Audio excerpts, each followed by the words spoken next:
This one will be done in a good way.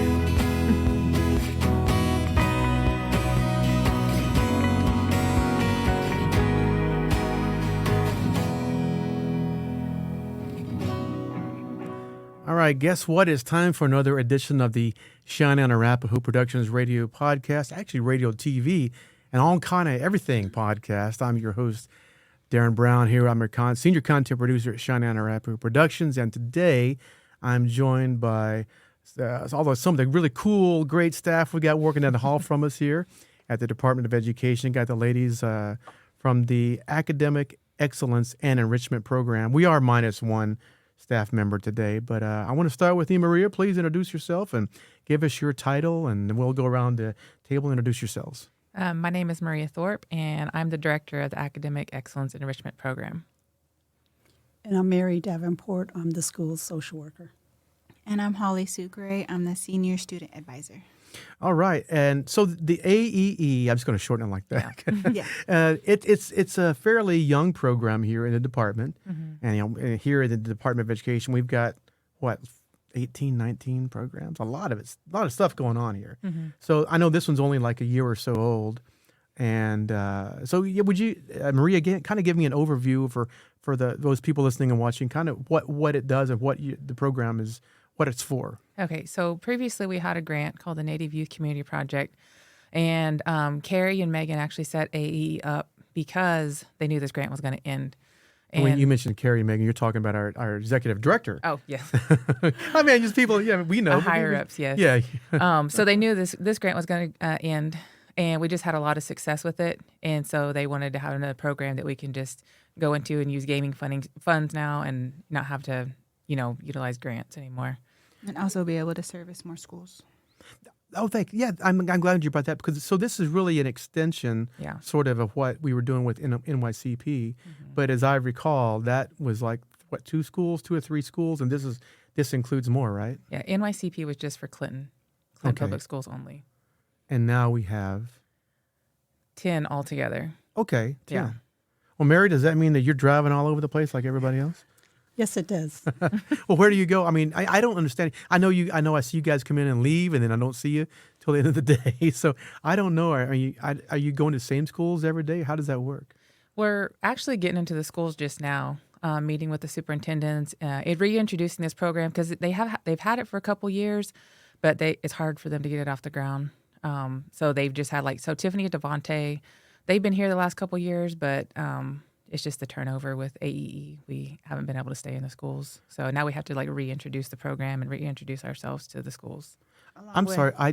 We're actually missing two staff members. Three. Morgan. Oh my gosh. Okay. Let's tell those people who they are and what their titles are before we leave them out of the conversation on accident. Okay, so we have Tiffany Bullcoming, Devontae Moore, and Morgan Island or Pebbles, and they're all Student advisor. yes, student advisor. I was going to say education specialist. Well, I mean, you got so many people, and that's great. You need. I know we could all use more staff in there. So, Holly, you were about to say something. I interrupted you, so please continue. Oh, sorry. I was saying when we were meeting with the administration, we were just introducing the incentive part of our program, and when we were going to be kicking that off. And also, there's more to it. We'll get into it, but just basically what our program is about. Okay. Well, let's get into that. I mean, like I said, I love the name Academic Excellence, man. Because I mean, hey, I wasn't the most excellent student, I'll tell you that. And I know when we talk about Native kids, man, man, there's so much potential there, But just like anything, in athletics or academics, if it's not nurtured, man, and brought along and given proper instruction, that potential may never be realized. So it sounds like you guys help in that regard, correct? Mm-hmm. Exactly. And that's where I come in as a school social worker, is some students may have more challenges and obstacles that they have to deal with in daily lives, but they definitely have the potential to succeed academically.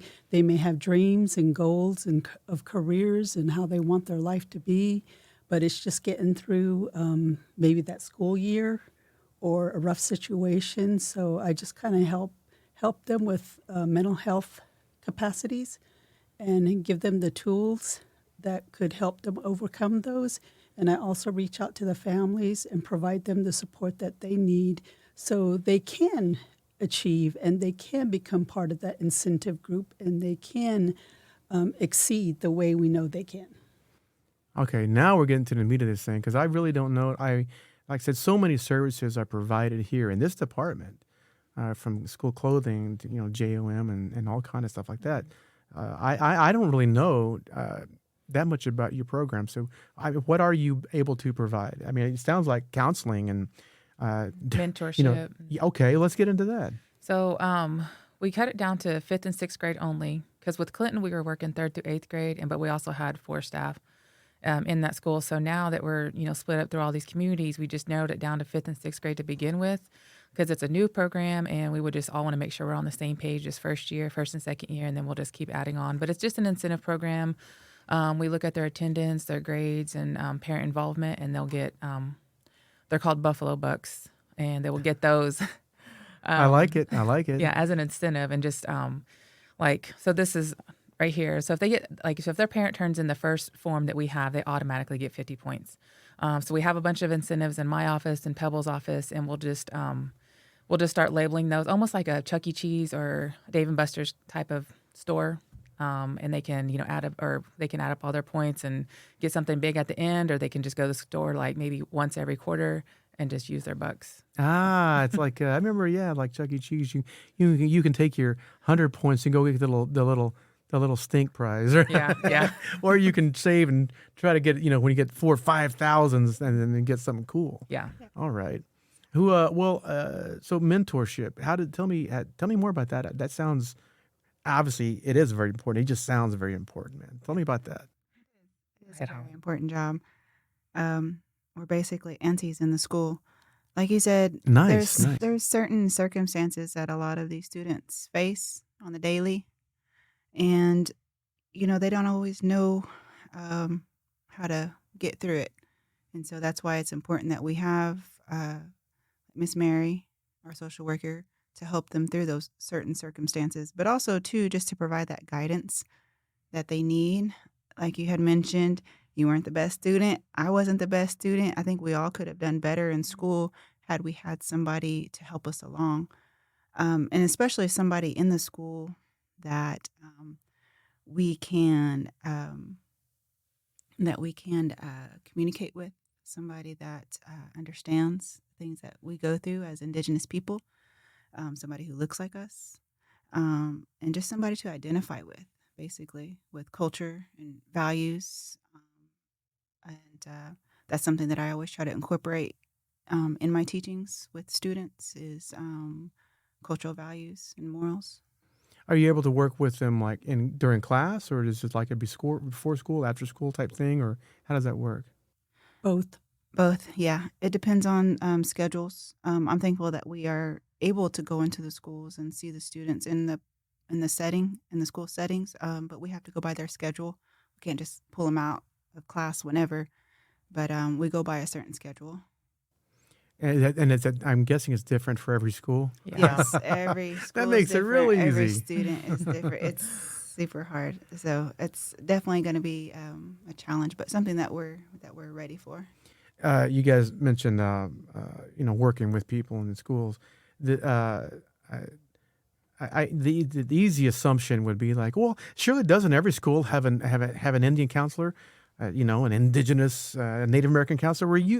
Here in Oklahoma, I know people might think that, but I would guess that we don't have those in every school. Mm-mm. I mean, it's not. We're always trying to, but tell me what that situation is for you guys. Do you have one at every school, or most of them, or how does that work? There's a role difference in a school counselor and what maybe an Indian education counselor is, and what a school social worker is. Whether that school social worker is a minority or not. Yeah. They're all different roles.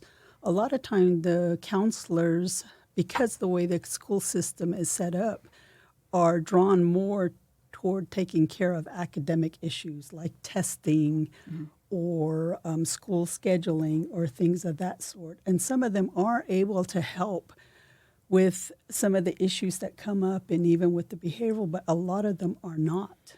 They're not able to address that. And they're also not able to extend out into a stronger support that that family and that student needs with the siblings and with what's going on at home. And Indian education, a lot of times what they're focusing on is the services with career and those type of things. So even though we may think that we all do the same thing, we do definitely things I'm sure there's differently. overlap here and there, but yeah. the primary is different. I Yes, suppose. yes. And that's where I wanted to also mention why Devontae and the mentorship is so important, is having a male role model is really important for these young men that are coming through the program. When you mentioned you talk about social work, let me to be clear, does that mean obviously you're working with a child while they're at school, but how does that work with? I mean, obviously you can't go to every one of these kids' homes, but how are you able to help in the role of a social worker? How are you able to help these kids in a school setting? Help me understand that. Well, it's a lot of times a social worker that works in a school setting is there to help a student do better in their system, because that's what social workers do. They study the system that an individual is in, and they bring support to that system. So in this particular case, it would be the educational system. So I would work with the teachers, I would work with anyone in the school system, and also the family. So sometimes it's helping maybe bridge a gap between the family and the school, or maybe it's helping the school understand better what the students' need is, not necessarily academically, but in other ways so the child can learn better. And so that's what a school social worker would do, is we work with systems as long as the mental health aspect as well. Can't be worried about getting good grades when you didn't have breakfast all week, stuff like that, or you don't have the proper clothes to wear. Well, a lot of it could also be medical. Yeah. In the rural areas that the students we serve, they have difficulty getting the medical help that they need.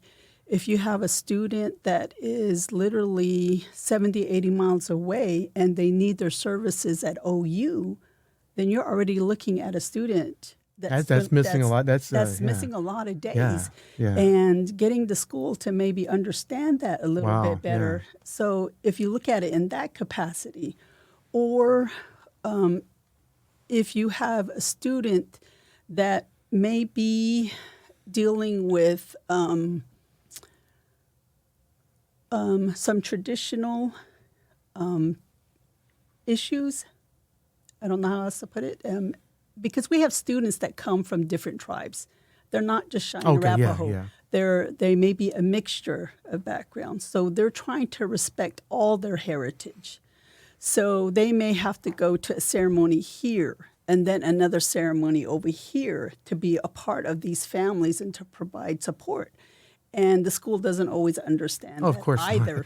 So, helping the school to understand how important this is, not only to the student, but to the family in terms of their mental health being, their well-being, and their development overall. So a lot of time we were very successful in getting them to understand and getting the students to do what they need to do. Yeah, public schools were not set up with Native people in mind. No. Come on, somebody. Okay. Well, Maria, walk me through what else you guys do. I mean, like I said, I know it's still new and it's still it's not, I guess it's not established yet. You know what I'm saying? Yeah. But the great thing about that is, I suppose that you don't really have I'm sure. I mean, you have objectives to meet, but the great thing about being new is you can still branch out and do new things, right? Yeah, I feel like it's almost every week we think of something different, that we need to change or we need to add. And Mary, that's why, Mary, I'm really glad she's here, because there's little things that she thinks about that, hey, on our forms we need to add this, or on our reports we need to add this, because like I said, it's just so new. And Now it's just now focusing on just Cheyenne and Arapaho tribes only, whereas in my CP we can do all natives, so we didn't have to worry about if they had their CDIBs or CDIB2s or anything like that. So we're cutting down our student base a lot, just doing CNA and CDIB2. But what was your question again? No, that's fine. And I'm gonna put you all. Surely somebody can do this. Can somebody? You said there were 10 schools. Yeah. Can someone name them all? Yeah. Or maybe can all three of you jump Yes. in? I think we all can. Yeah. Hammond, Sealing, Canton, Watonga, Kingfisher, Calumet, El Reno, Darlington, Gary. That's and 10. I think. Clinton. Oh, that's 9. And who? Clinton. And Clinton. Clinton. Good job, right? If you're gonna say it proper, Clinton. Well, I didn't realize that. That's for them. It's a doubly double cool thing because they know you guys anyway. Yeah. So Clinton, Clinton. Canton, and El Reno and Darlington, they have Indian Ed, but the other schools they don't. So And so, I assume. what difference does that make? Well, It's communication factors. One. Yeah. Yeah. Definitely have somebody to communicate with. Mhm. Because we can't be in every school every day. So it's. Well, why not? Oh, You got a car, yeah. right? Yeah. No reason. No. Yeah. So yeah, having somebody in the school is definitely a plus. yeah. Mhm. And just understanding the tribes, like what Mary said about, there's certain stuff that, somebody might have to miss school for, and if you have an Indian Ed person at that school and you kind of explain to the principals or the counselor, well, this is what's going on, so. I think Just that being that that middleman. is huge. That's the thing is like like you said, now that you're working with now you work with CNAs and it used to be okay. Well, still though, you get kids who are not just Cheyenne, Yeah. not just Arapaho, but they can be all 4, 5, 6 different tribes that they're looking, like you said, trying to hit different ceremonies and stuff and events. Yeah. And man, I can see how that's gonna. And you throw athletics into the mix, or if you got Or funerals. you got funerals or academic bowls or band contests or like all vocal music. It goes on and on and on. Swim meets. I don't know. And resources, when you think in terms of resources, as the kids grow, the students grow each grade and they get closer to graduating, you want somebody who could give the teachers in the school resources of scholarships, School clothing. college education scholarships, but also maybe Indian education opportunities.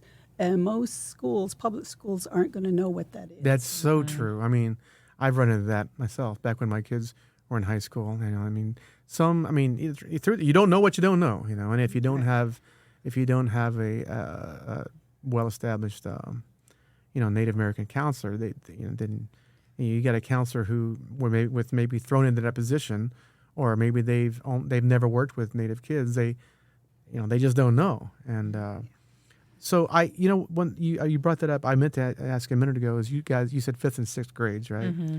So it is. I'm glad you brought that because we all know higher ed was here recently, and they were talking about I remember when I was in high school, I didn't have fries are done. Hey, so fried bread is done. Sorry. Bring the meat pies on. All right.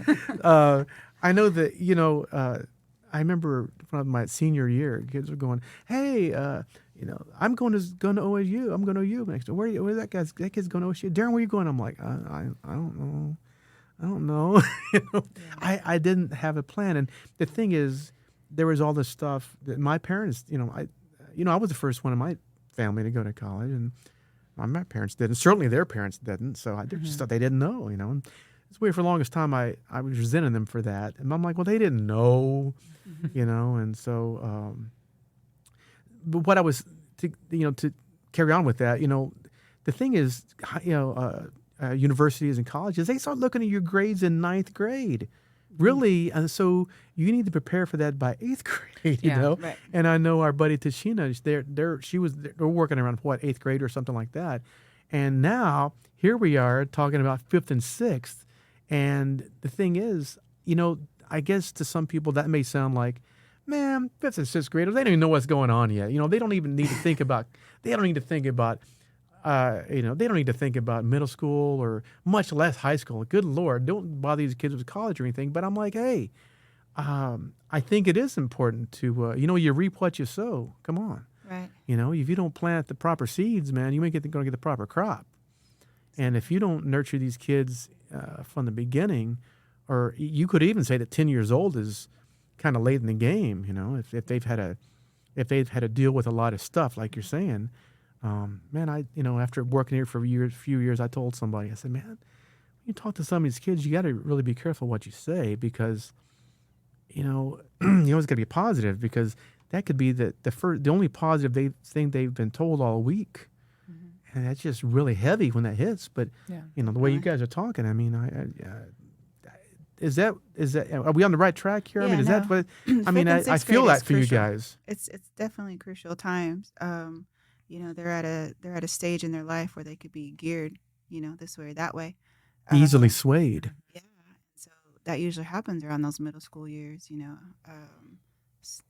teenage years, preteen years. And so catch it early, develop those good study habits early, teaching them how to be responsible for their grades. I mean, when you're in grade school, when you're in elementary, it's a little bit easier, but you start getting fifth and sixth grade, math gets harder, science gets harder, it all starts getting harder. And so like, you can look at my stuff from back then. It's like first grade through fifth is A's. All of a sudden, them C's started creeping in, and high school went down. But I think true. that even kids at that age, that they could be thinking in their little mind, their minds, they could be, oh, this is going to be breeze. No, it gets harder at some point. Yeah, definitely. So it's cool that you guys are coming in at that point where, they may start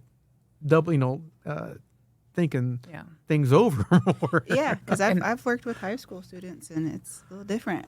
They're kind of it's quite different. They're almost like set in their ways. Like it's hard. I'm glad you brought that up, because I felt the same way. I used to work in TV news, and we'd shoot video at different schools all the time. And I told them, working with elementary kids, it was a joy, because they're curious and they're still full of wonder and creativity. Mm-hmm. And I said, in high school, it was like half and half. Yeah. Some of these kids were really mature, and some of them were unfortunately on the wrong path and already way down that path. Mm-hmm. But I told them, I said, I do not like working with junior high or mid high.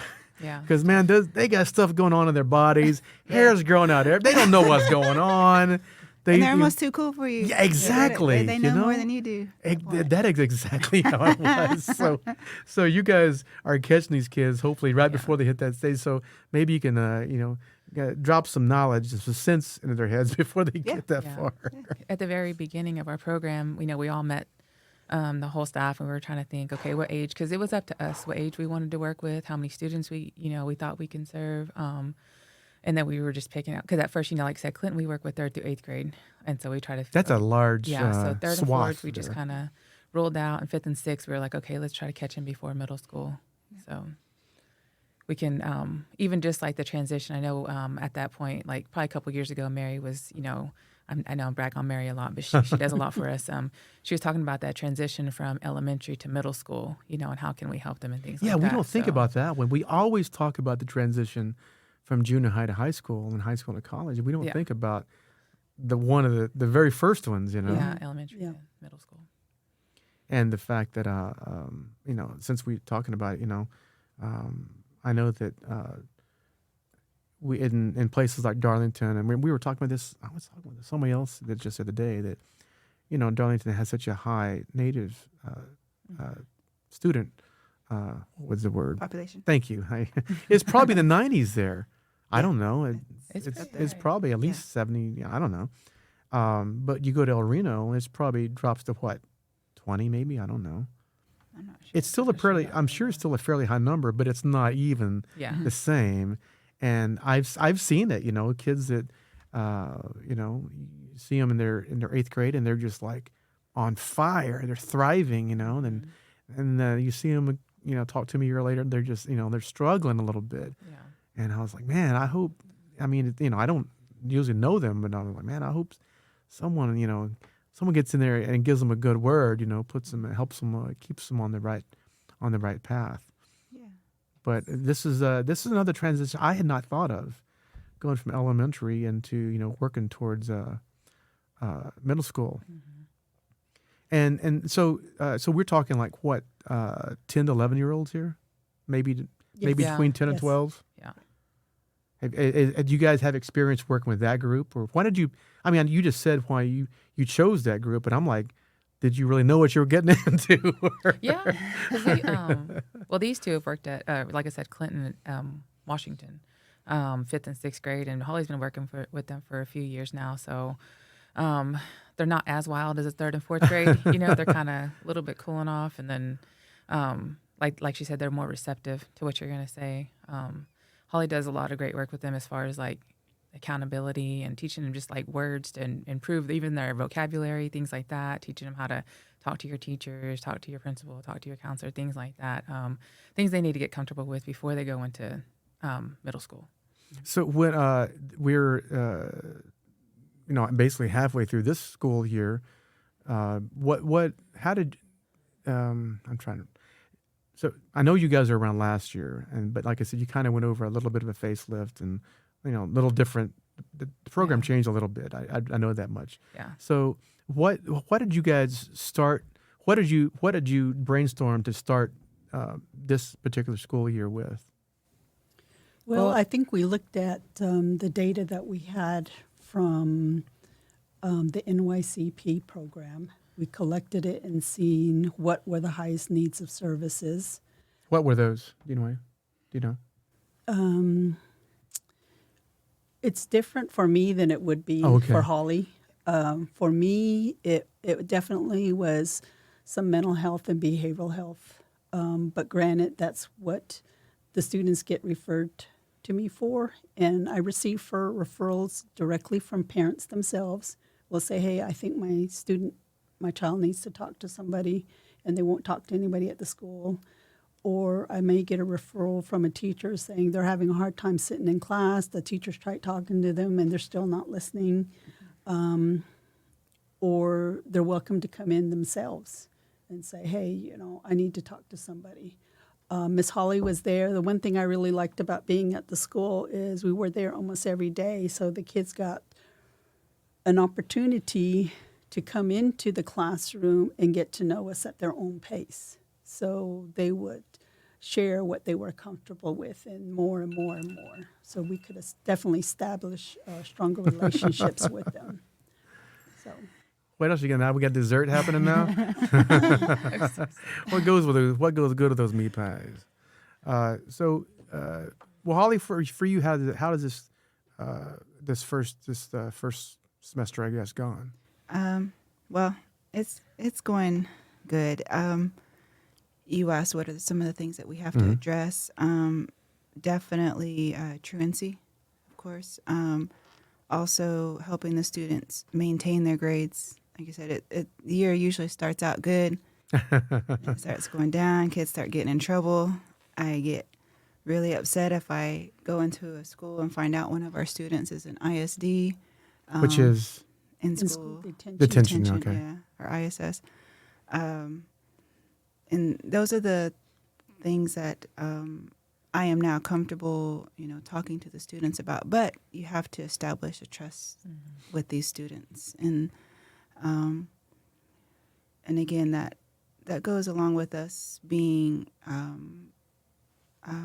current in the schools, and constantly going and learning their styles, their learning styles, them learning us, who we are.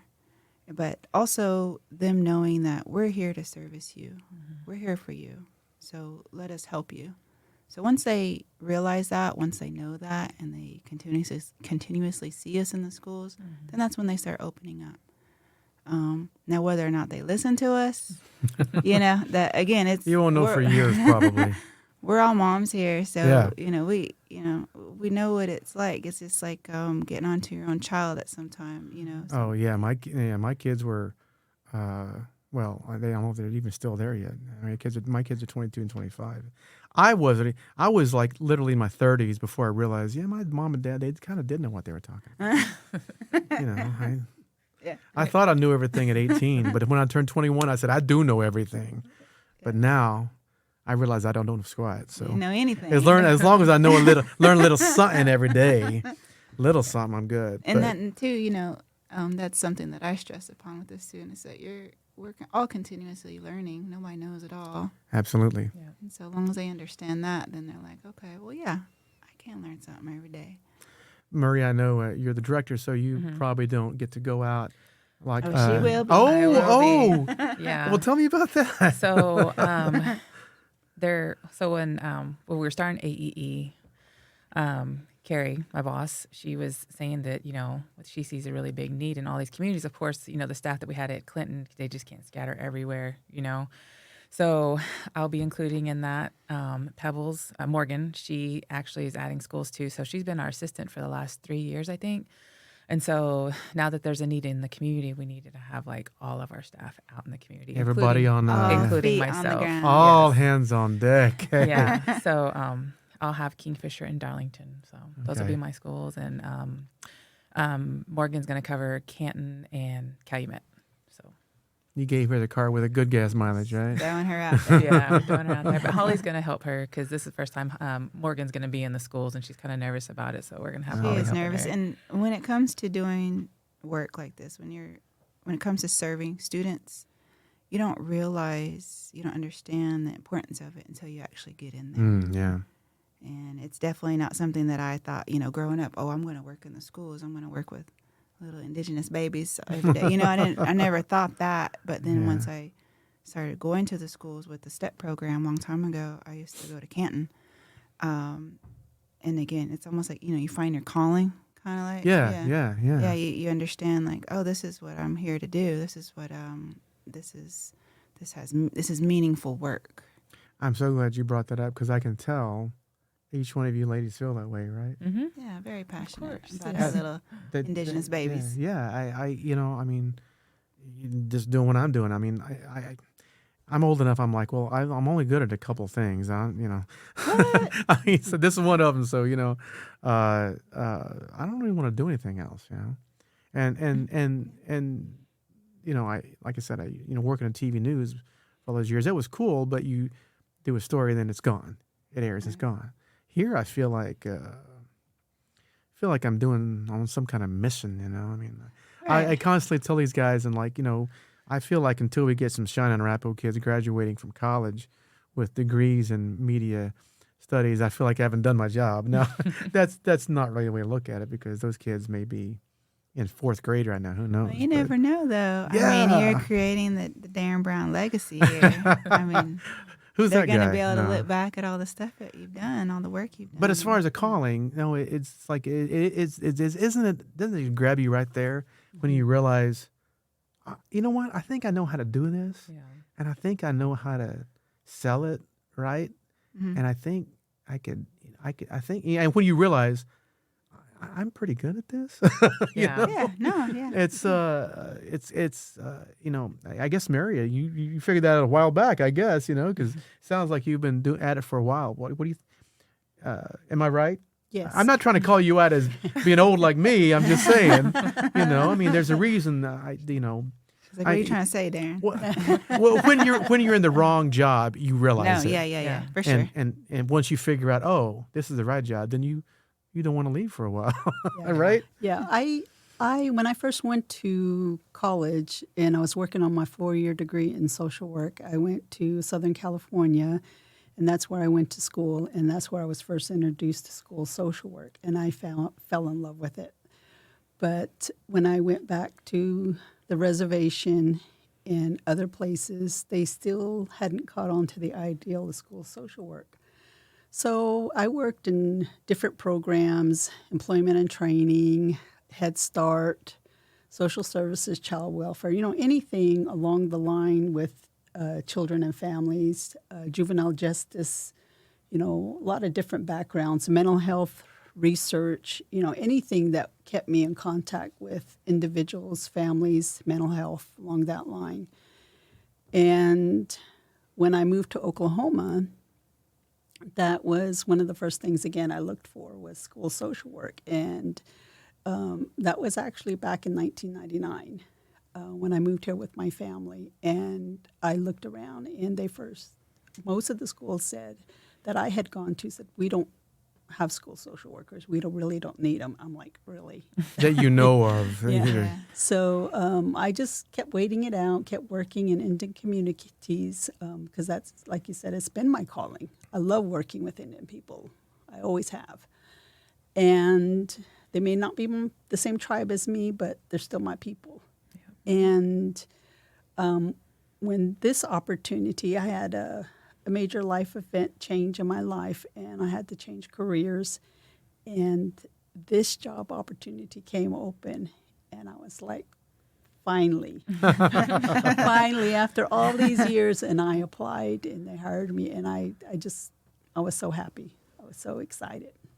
Well, now we're getting somewhere. Yeah, that's what I felt like. I was like, now finally we're making progress.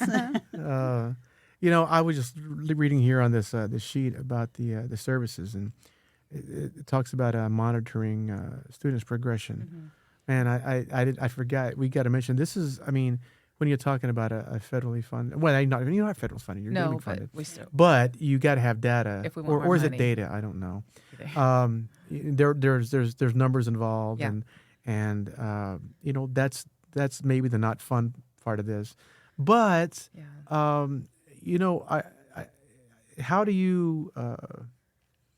I was going to say, how do you measure? I'm sure you have your own set of what do you call them, metrics or whatever. Your criteria and stuff. But what are you looking for, and what are you going to be able to do? And I mean, will you look like from school year to school year? Is that how you're looking at it? Yeah. So next semester, we're going to start next semester because right now we're just, like I said, we're just meeting with the schools. Yeah. There will, Holly had mentioned again accountability earlier. So they're going to turn in their grades to us. We're not going to go check their grades for them or ask their teachers for them. We're trying to teach them now. Hey, you got to turn this in at a certain date. You got to get those Buffalo Bucks. Yeah.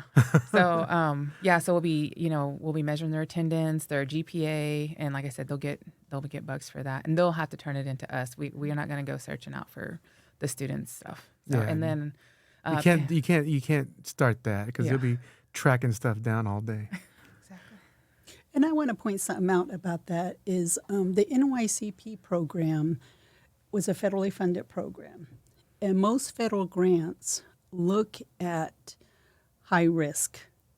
So that's what we had to focus on. They pick what we have to do in a sense. So what I really like about AEE is it allows us to be ourselves, Native people. And that's to focus on the positive. Oh, that's good. We're encouraging. That's good. It's the same coin. It's just the other side that looks better. That's good. Yeah, So that's what I like about it. Yeah, it's basically like, man, I'm not gonna tell stories on folks, but I'm just saying. One time I was here and we were writing some description or something, and someone said, well, I guess I used a word they hadn't heard, and they said, what does that mean? I'm like, well, here's what it means. I'm like, well, can we change that? And I said, why? And so maybe we should dumb it down for our students. Oh, I had words. I said, we should never. I said, and I will never dumb down anything for these Native kids. No, we're here to raise the bar, baby. Yeah. I mean, that's what that's the whole reason we're here. Yeah. It's like anybody could. Anyway, no, I appreciate you saying that because it's like the government. I guess the government, in some sense, thinks, well, with everybody, all the Indian people are at risk. No, it's not like that. And I think that's what you're saying. Wow, yeah. So I back to the. I'm glad you brought that up. But back to the numbers. I'm jumping all over the place here. Talk about the Buffalo Bucks incentives. We didn't get a chance. I mean, there's a lot of cool stuff there. Yeah. We have little. We go from keychains to lanyards, little stickers for their cups. Like Stanley those are cups. Yeah, Stanley cups, and then we go to bigger prizes where we have iPads, we have Switches. Oh, see, we ain't playing around now. Scooters. Yeah, scooters. God, we have a lot of stuff. Yeah, We have Yeah. STEM activities. We have native books. puzzles. Yeah, books. Okay. Um, Can you tell that these kids are they're liking these bucks? well, we haven't started yet. We're just now. But they get the concept though. Yeah. So far. yeah. Okay. I The feel like ones should that call we them have buffalo used in chips. previous the previous school years, yeah, they like 'em. Went over Yeah. really well.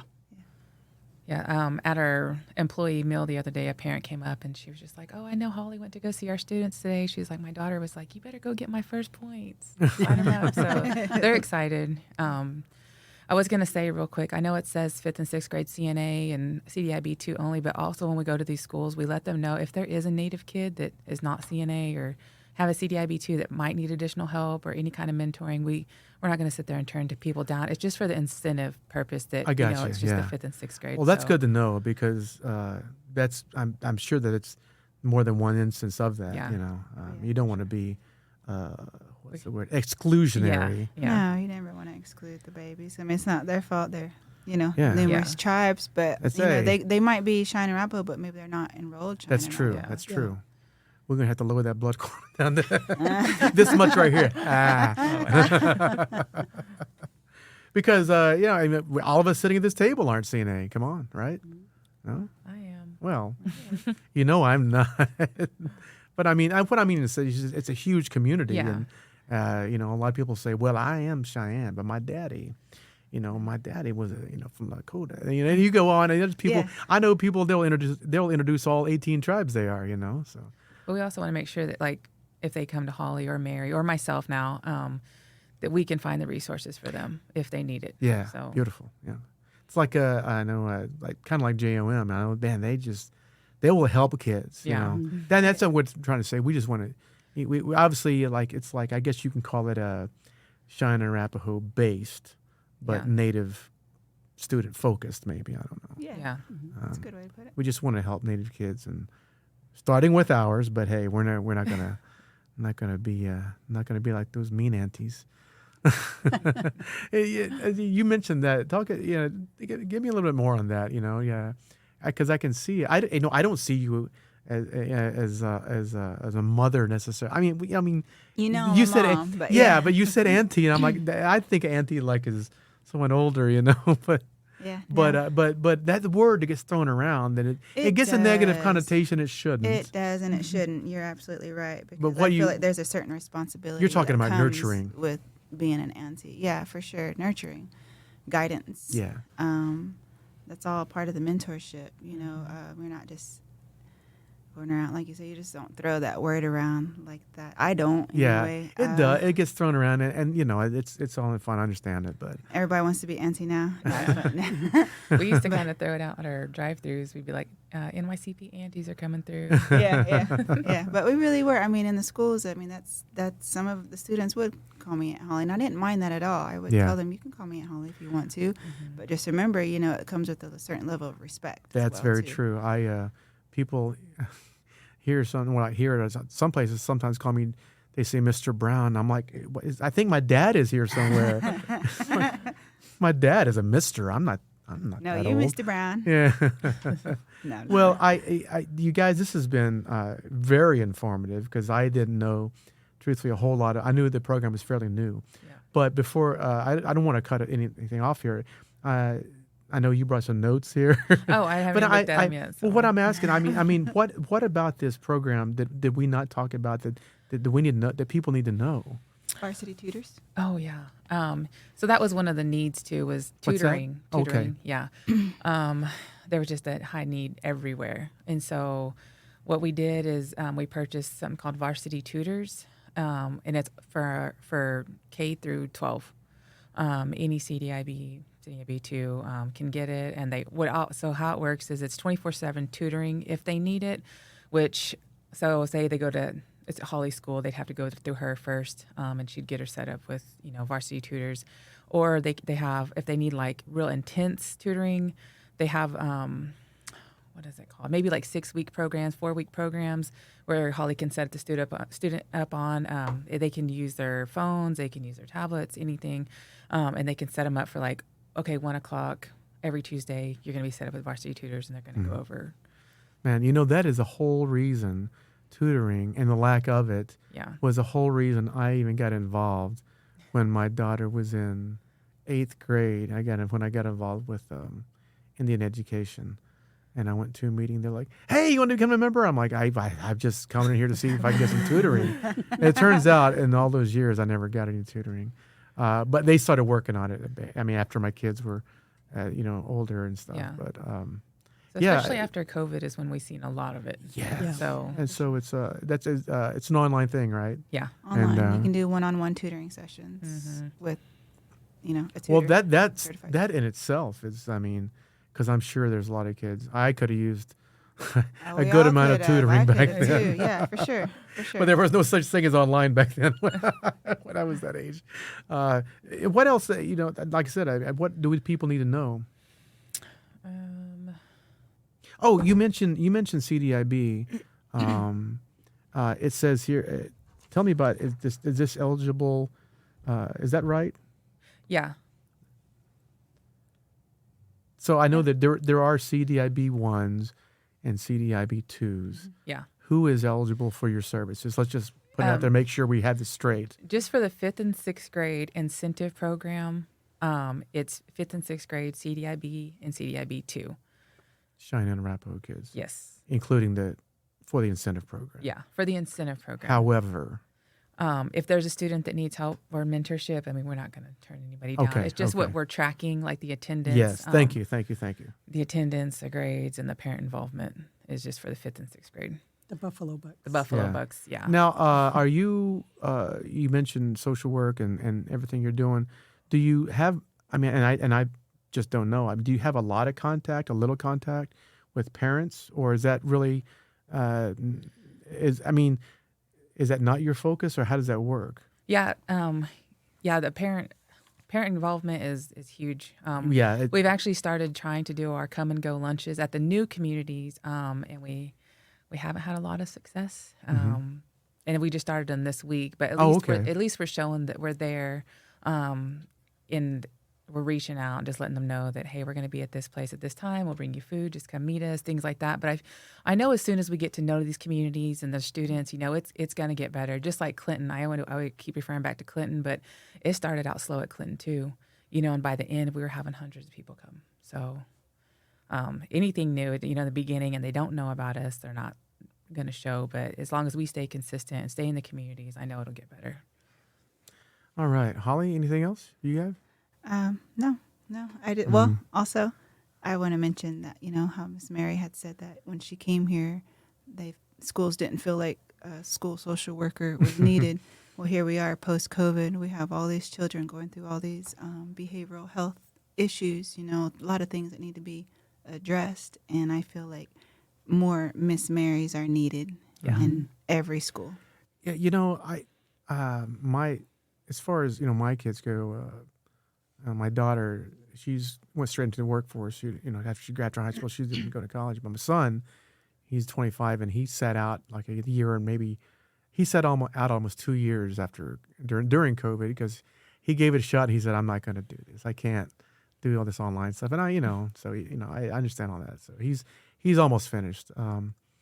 But that's something that here in the education department, we have our own little operation, our Cheyenne and Arapaho Productions, which is not really, we do work with every one of the programs here, but we're not in schools and stuff like that, like you guys are on that end of it, the teaching and that end of it. But it's something I don't think any of us, well, you know what? I bet a lot of us people who, like yourselves, who work with kids and stuff, you probably saw it coming. As like once the pandemic hit and people were sent home and people were trying to learn from school and online, who knew that? We knew there'd be problems and issues down the road, but man, this is something that's really, it's affected a whole generation, right? Definitely. I mean, we're still. It's only been a few years, and I mean, I think the things and the issues like you're saying, we'll be dealing with those for a number of years. I think COVID did a number on the educational Definitely system. a whole nother podcast right there. Yeah. But I mean, I hadn't thought about that. Yeah, But that's true. That's true. And those are the babies that, when I started with NYCP, that's what we were stepping into, was helping those babies readjust, getting back into the social golly. settings. That's something I had not even. Wow. Yeah, that is another podcast. Well, because this has been a really good one, guys. This is what I enjoy about these podcasts is that it's just a conversation. It's just like, and I'm learning so much, even though I thought I knew this much, but you guys have really educated me on what you do, and I think a department like this with all these different programs, I think we all kind of know what each other do, but we don't necessarily really have a great grasp. I mean, I'm sure you guys may not know exactly what we do in this office. Well, we see it eventually, but we don't know what all goes into. You don't know how it all. producing Yeah, all you of don't know that. how it all goes put Yeah. together. Yeah. Well, I want to thank each and every one of you for coming by and sharing about this new program. Tell me one more time the name of it. Academic Excellence and Enrichment. AEE. I'm going to go with AE. AE. I get confused. Well, sometimes, Miss Mary, Miss Holly, and Miss Maria, thank you so much thank you for for having us. joining us Thank here. you, Mr. And, Brown. hey, Dad. Yeah. Okay, well, that'll be all for this episode of this Cheyenne and Arapaho Productions podcast. We will see you next time. Thanks. Ha-ho.